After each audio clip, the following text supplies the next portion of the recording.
assim.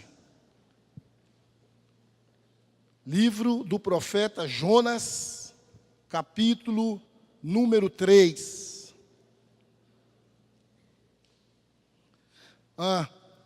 Ainda talvez não foi dito hoje, mas hoje é aquele terceiro domingo. Então, é aquele domingo que nós trabalhamos sobre missões. Pela manhã, o pastor Jean-Marc falou dessa nossa, como cristãos, esse nosso dever de proclamarmos a virtude daquele que nos chamou das trevas para a sua maravilhosa luz. E nós temos também, nessa noite, esse compromisso de trazermos uma mensagem com esse cunho sobre missões. Sempre que falamos, ou que alguém toca nesse assunto de missões, uma questão sempre vem à tona, que ou você é um campo missionário, ou você é um missionário. E isso é uma realidade. E esta realidade está posta aqui esta noite mais uma vez. Aqui nós temos esses dois tipos de pessoas essa noite, e não tem outro termo. Aqui nós temos missionários, e aqui nós temos campos missionários. Quem são os missionários? São aquelas pessoas que reconheceram Jesus como seu Senhor e Salvador, se renderam a Ele, e hoje essas pessoas são comissionadas pelo Senhor Jesus para fazer esta missão. Qual é a missão? Anunciar o reino de... E quem são as pessoas campo missionário? São aquelas pessoas que, mesmo estando aqui, ou pela primeira vez, ou pela 10ª, ou pela 100ª, sendo expostas à pregação da palavra de Deus, elas ainda não fizeram uma decisão pessoal em relação a ter Jesus Cristo como seu Senhor e Salvador. Então, os missiólogos explicam assim: campo missionário e missionários. E esta verdade, esta realidade está posta aqui, mais uma vez, para nós, esta noite. Jonas capítulo 3. Quem encontrou, diga amém.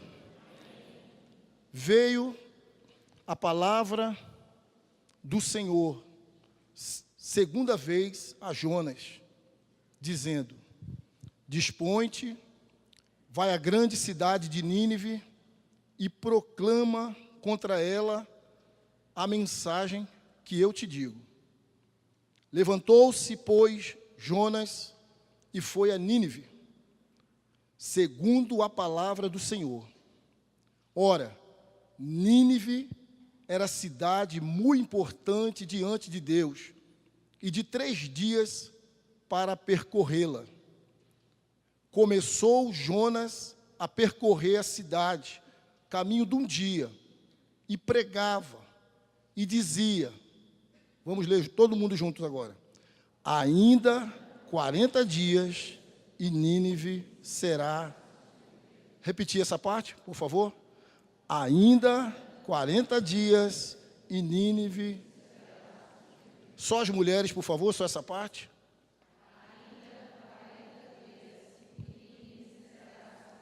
Só os homens.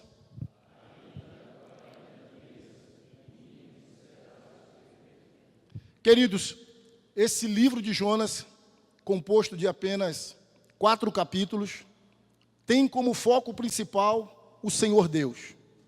Nem a Jonas, nem o grande peixe, mas o personagem principal deste livro é o Senhor. Ele é quem chama, Ele é que acalma a fúria do mar, que faz o grande peixe engolir Jonas, que faz o grande peixe vomitar Jonas, quem dá a mensagem, quem faz o povo crer e se arrepender. É Ele quem salva. Ele cria uma planta, mata a planta, ordena a um verme para comer a planta. Enfim, Deus é o centro deste livro. E este livro, ele começa com um chamamento de Jonas para ir a Nínive clamar contra ela, porque a sua malícia chegou até Deus. E nós pregadores, para facilitar o entendimento da mensagem, somos instruídos a colocar um tema na mensagem. E nem sempre o tema ajuda, a entender a mensagem. Mas é o nosso dever buscar trazer um tema para tentar elucidar aquilo que nós queremos falar. E pensando para lá, pensando para cá, olhando o livro de Jonas, ouvindo coisas, lendo coisas, eu quero intitular essa mensagem da seguinte maneira: um chamado, uma mensagem, um arrependimento coletivo. Amém? Vamos falar? Uma mensagem, não, um chamado, uma mensagem, um arrependimento coletivo. Nós vamos intitular assim essa mensagem, porque é isso que nós percebemos na leitura do livro de Jonas. Ele começa, capítulo 1, versículo 1 e 2, Deus o chamando para esta missão de proclamar a Nínive, aquela cidade, porque a malícia daquela cidade tinha subido até Deus, dando-nos a entender que existe uma medida de males que praticamos, de males que nações praticam. Existe uma medida, até quando Deus diz, basta, basta. E esse basta, muitas vezes, ele pode aplicar o juízo, ou ele pode aplicar a sua misericórdia.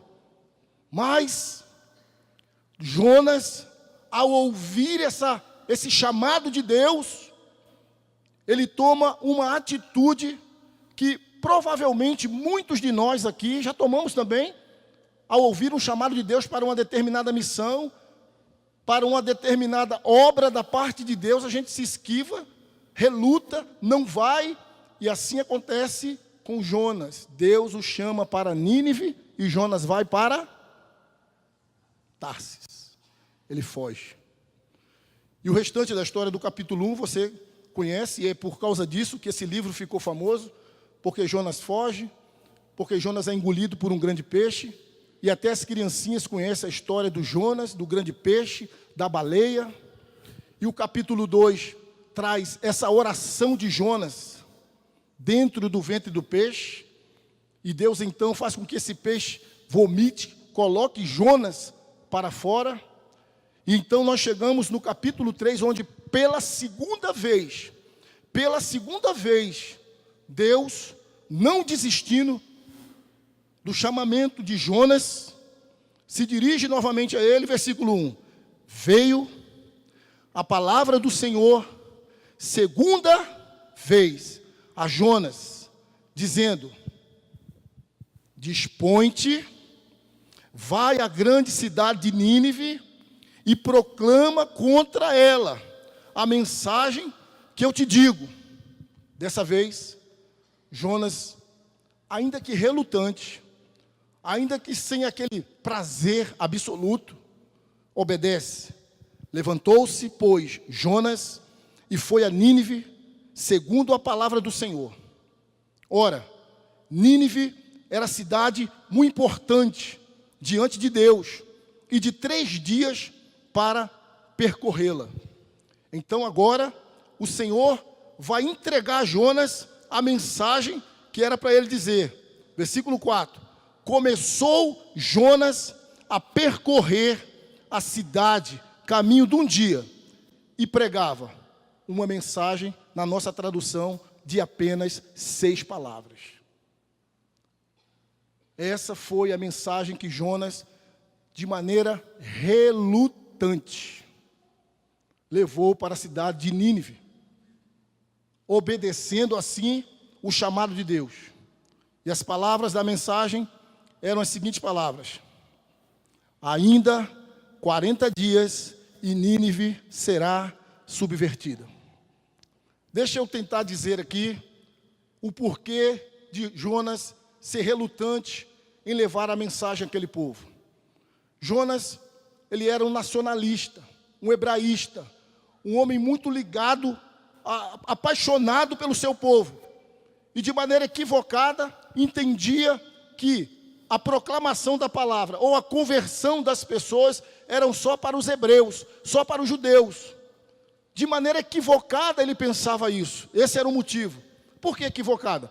Porque desde Gênesis 12, Deus levanta Abraão para que ele fosse bênção, para todas as nações.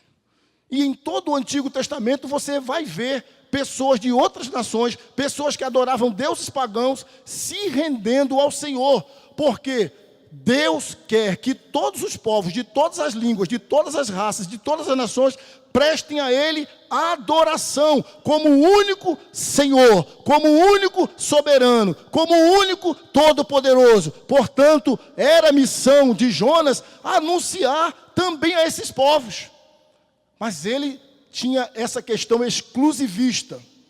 Mas um outro motivo, os ninivitas, eles eram conhecidos como pessoas de uma crueldade enorme.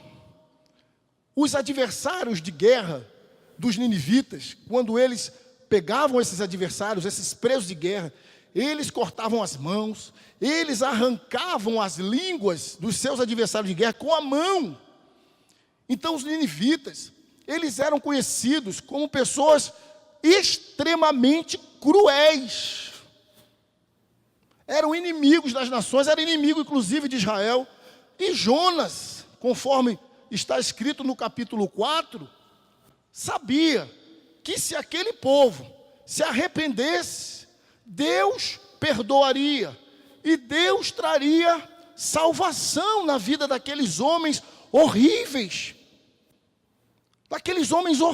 Daquelas pessoas que pegavam os crânios dos seus inimigos derrotados da guerra, e eles colocavam aqueles crânios pendurados pelas ruas da cidade de Nínive.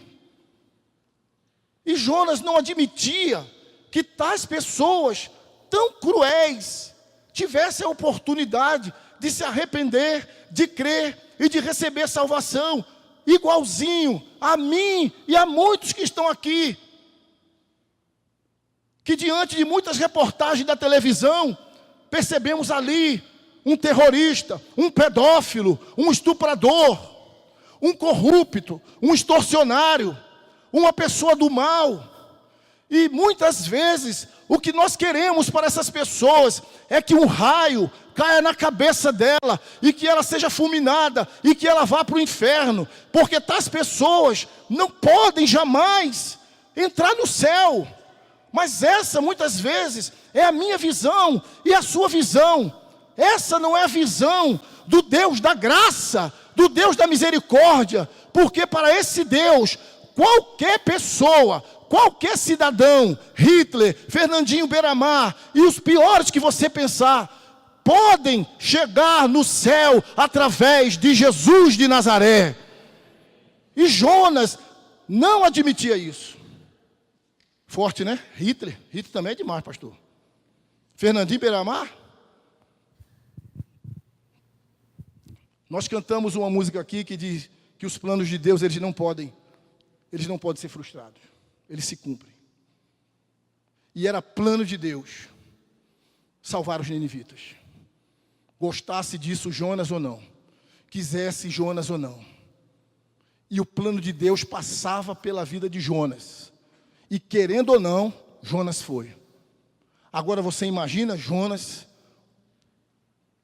cheio de preconceito em relação àquelas pessoas, andando ou correndo nas ruas daquela cidade, vendo crânios pendurados, vendo um monte de coisa que lembrava a ele torturas e malignidades feitas pelos ninivitas, e ele, 40 dias e Nínive será subvertida. 40 dias e Nínive será subvertida. Eram essas palavras. 40 dias e Nínive será subvertida. 40 dias e Nínive será subvertida. Andando aquela cidade que precisava de 3 dias para percorrer. Era uma cidade grande, com mais de 120 mil habitantes. Uma cidade rica. Não havia graça na mensagem de Jonas. Não havia misericórdia na mensagem de Jonas. Não havia amor na mensagem de Jonas. Não havia quebrantamento na mensagem de Jonas. Era uma mensagem de juízo. 40 dias e Nínive será subvertida. Nada parecido com o que Isaías dizia. Vinde comprar e comer de graça.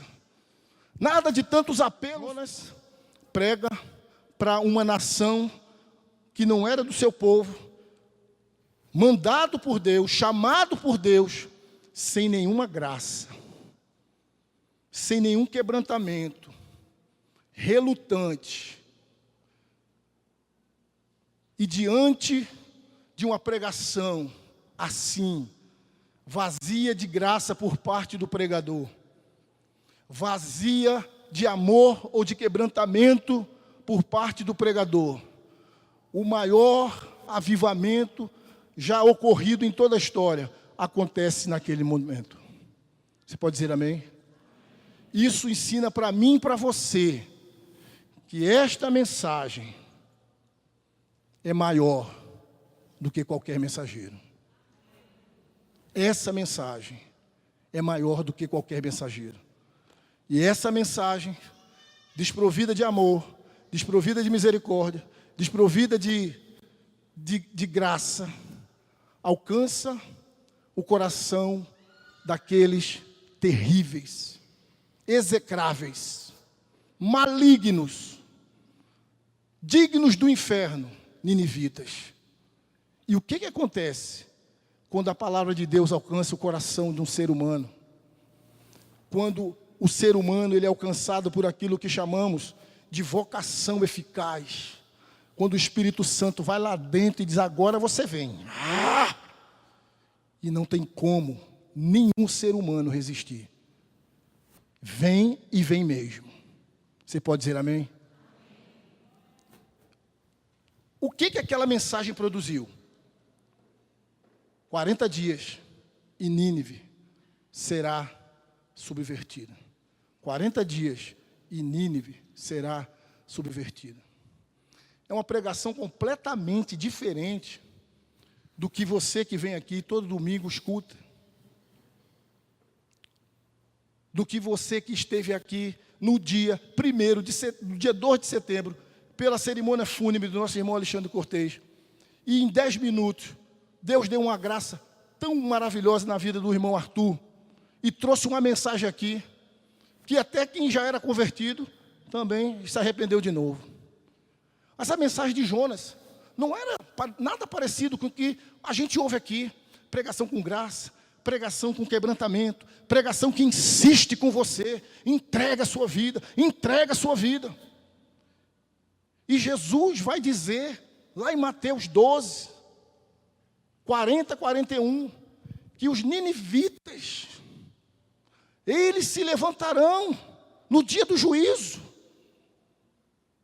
para condenar aqueles que não se renderam à pregação do próprio Jesus. Jesus está pregando, Jesus está anunciando o reino, e aquelas pessoas estão dizendo, nos dê um sinal, para ver se tu és Deus mesmo. E Jesus diz, o sinal de vocês é o seguinte, no dia do juízo, os ninivitas se levantarão, porque eles se converteram com uma pregação tosca, uma pregação de juízo da parte de Jonas, e está aqui, diz Jesus, quem é maior do que Jonas, e vocês não se rendem. E agora eu digo para você, querido irmão e amigo que está aqui, que visita essa casa, que tem vindo aqui sempre, e que tem ouvido a mensagem de Deus chamando você, de Deus convidando você, para que você deixe os seus maus caminhos, para que você deixe as suas práticas pecaminosas, para que você reconheça Ele como seu Senhor, como seu dono, como seu Salvador. Você ouve na rádio, você ouve na rua, com certeza você já ouviu mais de milhares de vezes, Deus apelando no seu coração, Deus chamando você, Deus dizendo, vem para cá. Eu pergunto, que desculpa você vai poder oferecer naquele dia diante de Deus?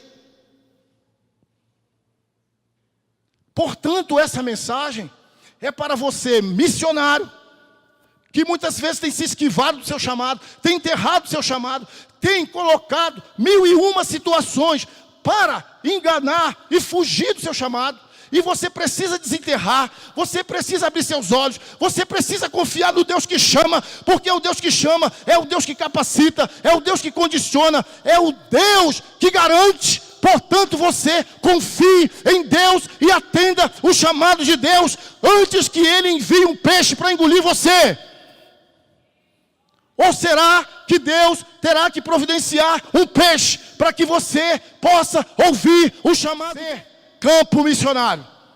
Mais uma vez, essa noite, o grande amor de Deus está aqui, batendo no seu coração, dizendo: ainda que você seja perverso, mau, ainda que você tenha uma vida aprofundada no pecado, ainda que você seja uma pessoa totalmente dominada pelo pecado, ninguém sabe no secreto as coisas terríveis que você faz, ainda assim, Deus está dizendo: eu lhe perdoo, eu lhe salvo, porque meu filho entregou o seu sangue na cruz do Calvário para te salvar. E para Deus não existe vida perdida, vida irrecuperável, porque para Deus não existe impossível em todas as suas promessas. Esse texto revela para mim e para você que quando a graça de Deus chega na vida da pessoa, ela pode ser a pessoa mais aprofundada no inferno, Deus arranca de lá essa pessoa e faz dela uma nova criatura. Portanto, mamãe que parou de orar pelo filhinho ou pela filhinha, volte a orar, porque o coração do seu filho, ou do seu marido, ou da sua filha, ele não pode resistir à ação da graça de Deus. Porque tem pessoas que cansam e não oram mais, e desistem, imaginando ou entendendo: quando Deus quiser Ele faz, eu mesmo não oro, eu mesmo não peço, eu mesmo não chamo, eu mesmo não faço. Eu quero dizer para você essa noite que está nessa situação: volte a orar, volte a clamar, porque não existe coração de pedra que Deus não possa transformar num coração de carne. Deus salva as piores criaturas. E é muito difícil que tenha alguém aqui, ou que alguém aqui tenha um filho pior do que eram os ninivitas. Deus salvou a prostituta Raabe. Deus transformou a vida da idólatra Ruth. Deus alcançou o ladrão Zaqueu. Zaqueu gostava de dinheiro. Zaqueu era doido por dinheiro. Zaqueu tinha como Deus o dinheiro. Ele comia ali nos impostos das pessoas, ele roubava as pessoas. Mas quando Jesus tem um encontro decisivo, incomparável com Zaqueu, ele olha para Jesus e percebe que todo o dinheiro que ele tinha, que toda a riqueza que ele tinha, não valia absolutamente nada. E ele disse: Senhor, se eu tenho defraudado alguém, se eu tenho roubado alguém, eu vou devolver 4 vezes mais. E Jesus olha para Zaqueu e diz o quê? Diz o quê, gente? Hoje houve salvação neste lugar, porque Deus salva ladrões, Deus salva amantes de dinheiro, Deus salva prostitutas como Raabe, e ainda coloca Raabe na genealogia de Jesus para dizer: é o escândalo da graça. Será que eu e você temos prazer de dizer que uma prostituta ou um ladrão é da nossa família? Eu tenho uma irmã que é uma prostituta, a gente até esconde isso. Mas Jesus pega o nome de Raabe e bota lá na genealogia dele. Eu vim daqui,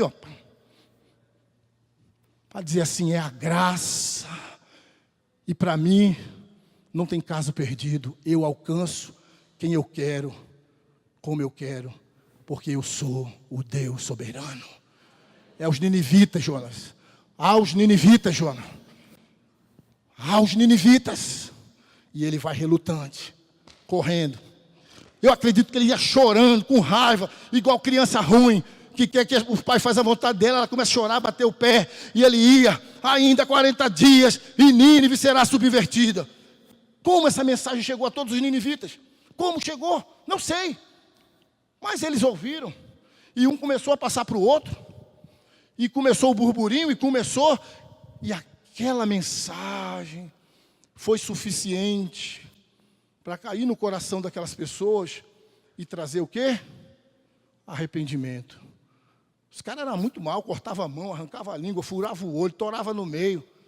Aí chega lá um profeta desconhecido, de outro lugar, sem credibilidade. Ainda 40 dias e Nínive será subvertida. Ainda 40 dias e Nínive será subvertida. Vamos ver o que aconteceu. Versículo 5. Tomar uma aguinha, que ninguém é de ferro.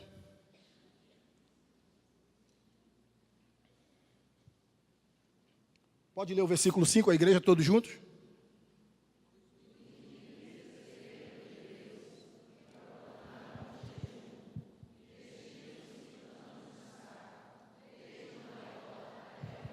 Aconteceu tudo que Jonas não queria. Tudo que ele não queria aconteceu. Os ninivitas creram. Por que eles creram? Eles creram em resposta à pregação de Jonas. Vai lá e fala essa mensagem. Os ninivitas, o quê? Prega lá na tua repartição pública. Prega lá na faculdade. Prega lá na tua casa, para o teu marido, que dorme do teu lado todo dia, e se morrer agora vai para o inferno, e tu não liga não, é? Teu filho, tua filha, saiu de dentro de você, e caminha passos largos para o inferno. Isso não te comove, de você ficar ali pregando, porque quem salva não é o mensageiro, quem salva é a graça de Deus. Vai que Deus derrame a graça dele, salve o teu marido. Por que desistir? Pregue, obedeça a Deus. Porque o teu chamado missionário não significa que você vai para a África, para o Japão, para os Estados Unidos. Às vezes o teu chamado missionário está restrito à sua casa. Você tem 70 anos, não pode andar, não pode evangelizar. Fale na sua casa, fale no telefone. Vovó está ligando para você, meu netinho, dizendo: entrega a tua vida a Jesus, meu filho. E uma palavra dessa pode fazer a graça despertar no coração daquele neto, e ele chorar e dizer: eu quero, Deus, eu quero o teu caminho, eu quero abandonar essa vida de bebedice, de motel, de pecado, de droga, de roubo, de aparência, de falsidade. Eu quero paz. Oh Deus, recebe a minha vida. Pregue a palavra, irmão. Pregue no trabalho, agora trabalhe. Não vá pregar e deixar de trabalhar, não dizer: o pastor mandou pregar. Trabalhe e pregue. Pregue em casa, pregue para o taxista, pregue na rua, pregue. Receba o chamado de Deus e pregue a palavra de Deus. Porque a mensagem é maior do que o mensageiro. Fica nessa onda: não sei falar, não sei dizer, não sei quem. Fala: nós vai, nós vem, Jesus faz, a gente fazemos. Fala. O importante é que a graça chegue lá. Creram. Por que creram? Porque Jonas levou a mensagem. Porque Jonas pregou. Eles creram. Quando creram, o que aconteceu? Se arrependeram e deixaram o mau caminho. Versículo de 6 a 8, vamos lá. Chegou, todos juntos, esta notícia ao rei de Nínive. E levantou-se do seu trono, tirou de si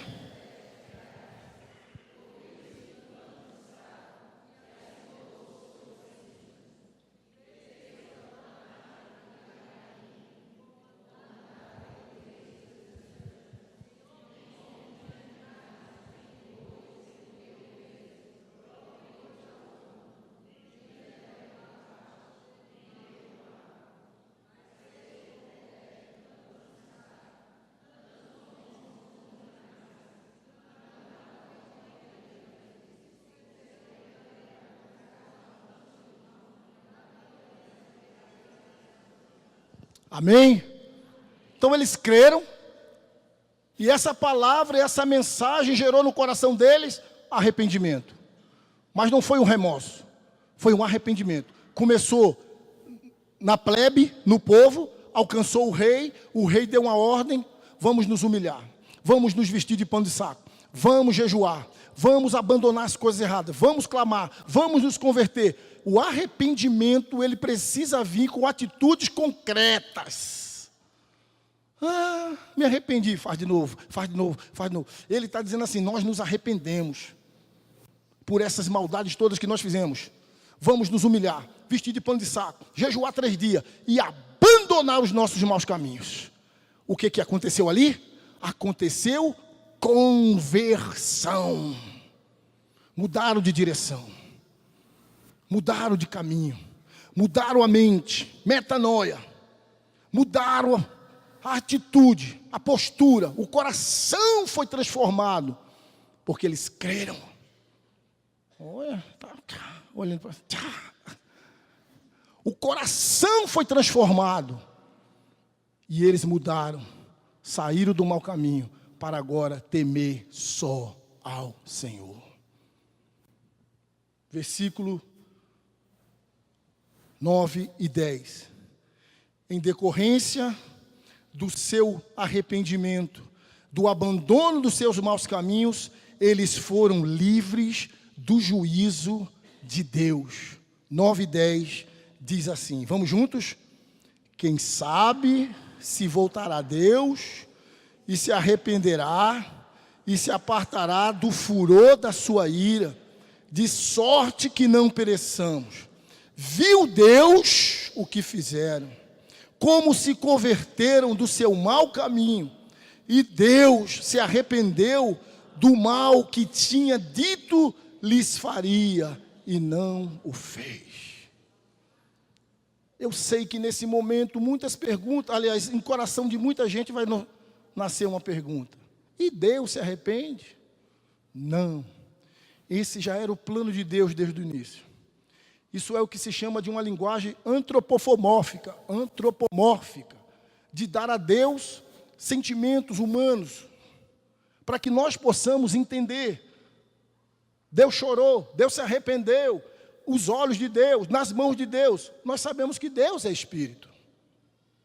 Isso é uma linguagem para que eu e você entendamos. Mas o plano de Deus, desde o começo, era que esses homens se arrependessem. Eles se arrependeram das suas posturas e Deus se arrependeu do mal que diria que lhes faria. E eles assim foram livres do juízo de Deus. Para mim e para você pensarmos, se Deus é por nós, agora eu mudo a pergunta, se Deus é contra nós, se Deus é contra nós, quem vai nos ajudar? Então Deus era contra esse povo, mandou a mensagem, eles se arrependeram e eles ficaram livres do juízo de Deus. A palavra para você que está aqui, campo missionário, que ainda não se rendeu ao Senhor, se arrependa dos seus maus caminhos, creia no Senhor Jesus e tenha Deus a seu favor, para o bem da sua vida. Nós não podemos açucarar a mensagem. Aceite Jesus. Aceite Jesus. Jesus é tão bom. Oh, entrega a sua vida a Jesus. Para o seu bem. Implore a Deus que aceite a sua vida miserável. Porque você sem Deus caminha a passos largos para o inferno. E Deus sem você, sem a minha pessoa, continua sendo Deus, grande e glorioso. Não vamos açucarar a mensagem.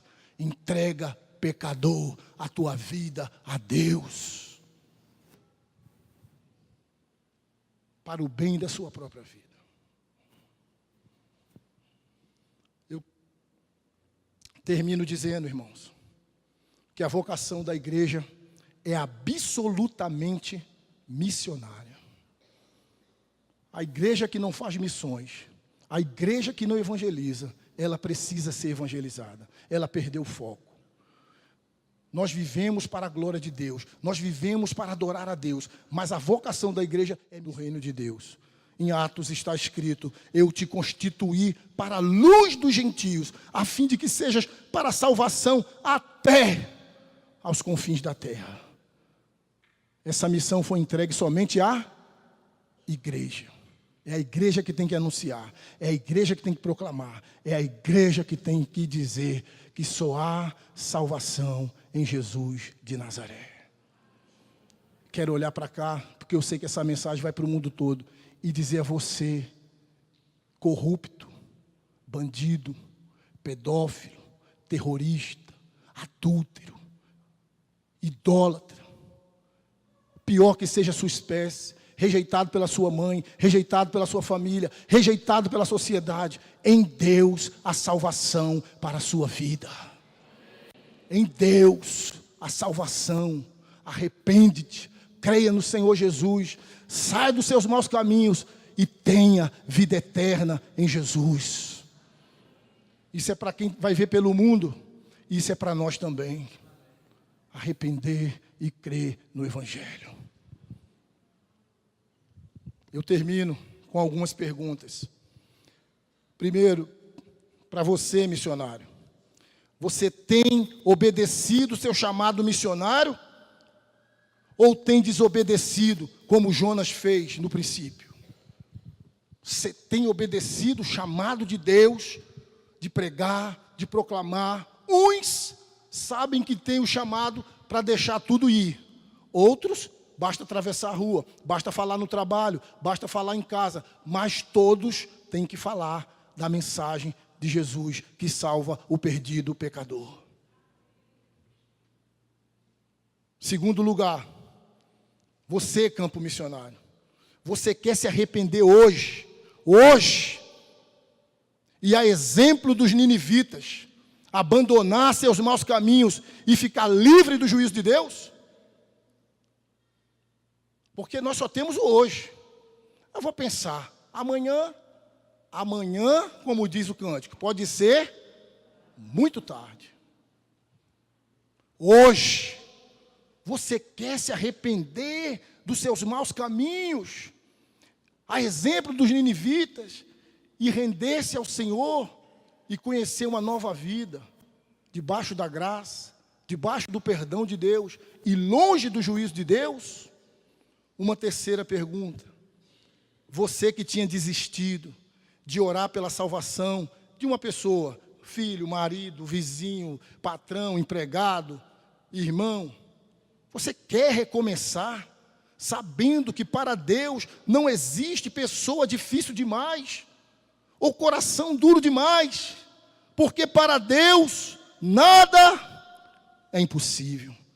Deus salva pedófilos, vou repetir, terroristas, extorsionários, traficantes, corruptos, adúlteros, idólatras, homossexuais, ateus. Deus salva quem Ele quiser.